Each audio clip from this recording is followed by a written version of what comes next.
So, I think at this point, it's fairly clear why I'm here talking to you, right?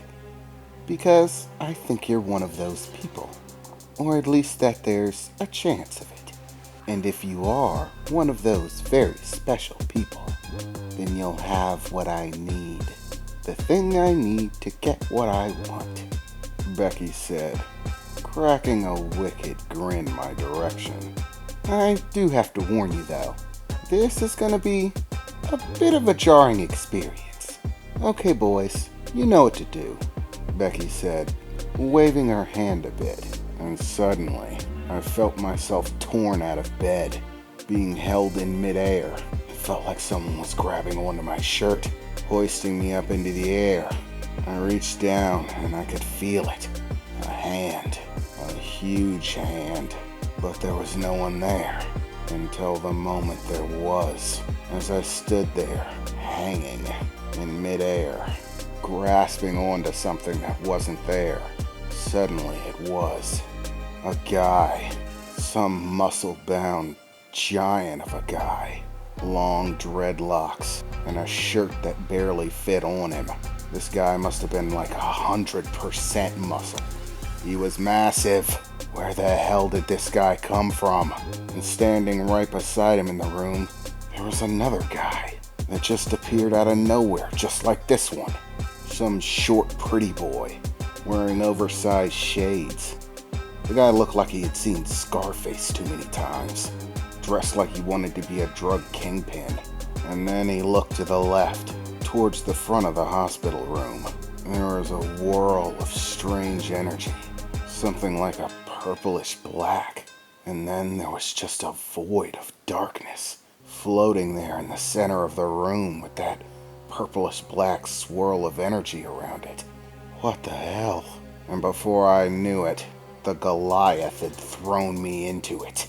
I don't know what I was expecting, but with the speed he threw me, I half expected to find a wall with my imprint in it. But instead, I just kept going, flying off into the darkness. And before I knew it, I hit something. Water.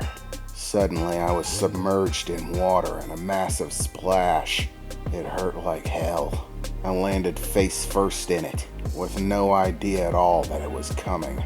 There was no light anywhere. I couldn't get my bearings, couldn't figure out which way was up. And suddenly, I felt myself being pulled again, but this time it was different. It wasn't like someone had a hold of me. It was like gravity, like underwater gravity. Some force just pulling me in a random direction. I still couldn't tell what was going on. But before I knew it, I started to feel a surface underneath me as I flew in that direction, if you can call it flying when you're underwater. And then I felt it. Surface.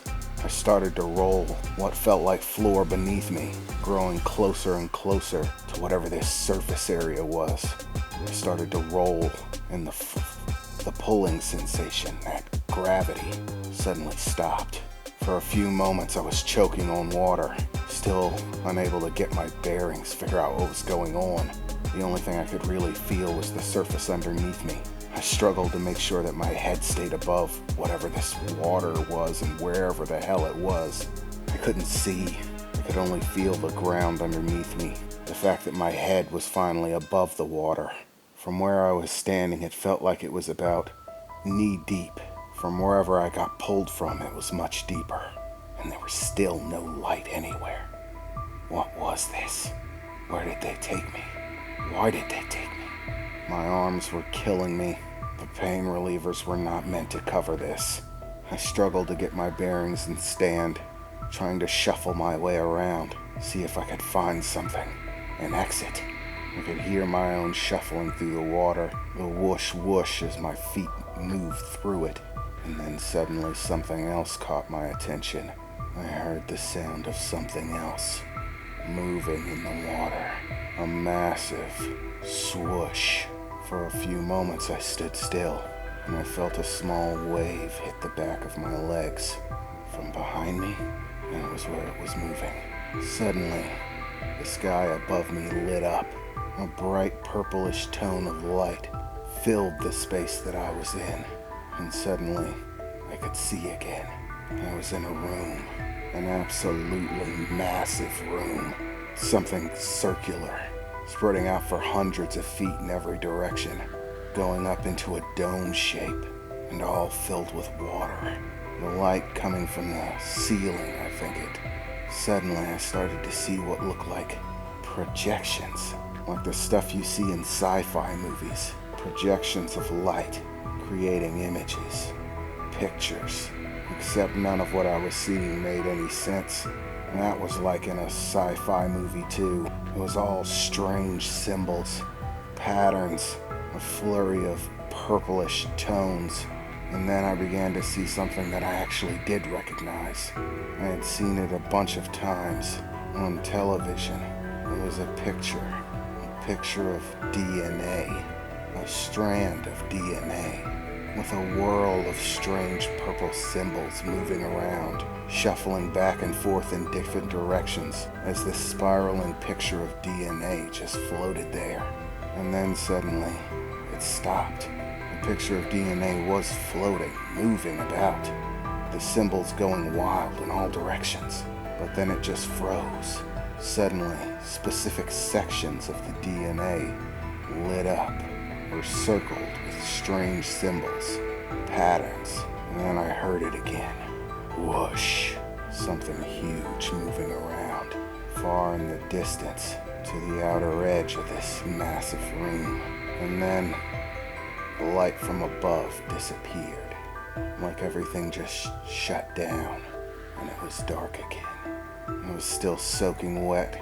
If I wasn't covered in water, I'm sure I was sweating bullets. My breath was racing and my heart was pounding. This is not how I expected this day to go.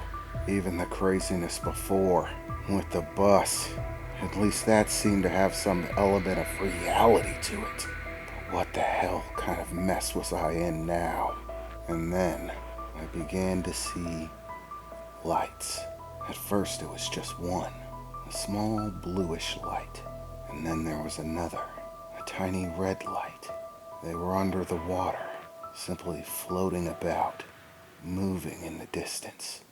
And then there was another, and another after that. All different colored lights, little circular orbs, glowing different colors.